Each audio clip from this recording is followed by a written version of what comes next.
Okay, so hi everyone and welcome to our next session or sports psychology session, and today we're delving a little deeper into some of the resources that we might want to try and use in order to cope with pressure, and the main one we're going to be looking at today is this thing called visualization. Now, visualization is something you might have come across before. It's actually something that we might do a lot on a day-to-day basis, where ultimately you're looking at things before they've even happened. You're planning for that, what if planning is another name for it, and you're trying to picture yourselves. And we probably do it on a day-to-day basis anyway. When we go to bed one evening, we might try and plan through what we're going to be doing the next day. Visualization is something that, as humans, we tend to be pretty good at, and we're quite good at picturing things before they've happened and thinking about things in that way. But this session is designed to try and create a little bit of structure around that, and really try and use it as something that we can hold on to and use it as a real key resource to help cope with that level of pressure that you might be feeling as well.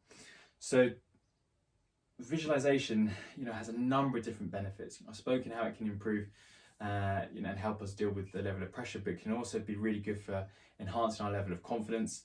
It helps us improve our abilities. It helps reduce a little bit of anxiety that we might be having.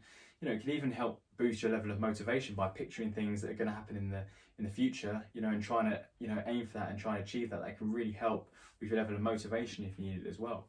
So there's a few ways that we can go around looking at visualization and other different techniques, but I think for me a real easy one to try and get my head around and try and remember, and I think one that you guys will respond well to hopefully, is this idea of PETLEP. Now, PETLEP is one form of visualization and one way that we can do it, that I'm going to talk about today.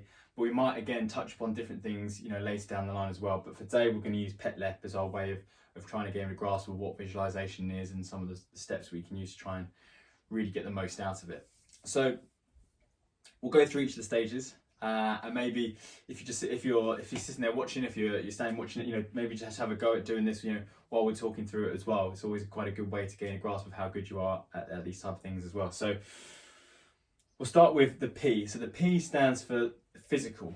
So physical in terms of trying to imagine what things feel like in that environment. So you can have yourself even dressed in your kit, in front of the mirror before a game.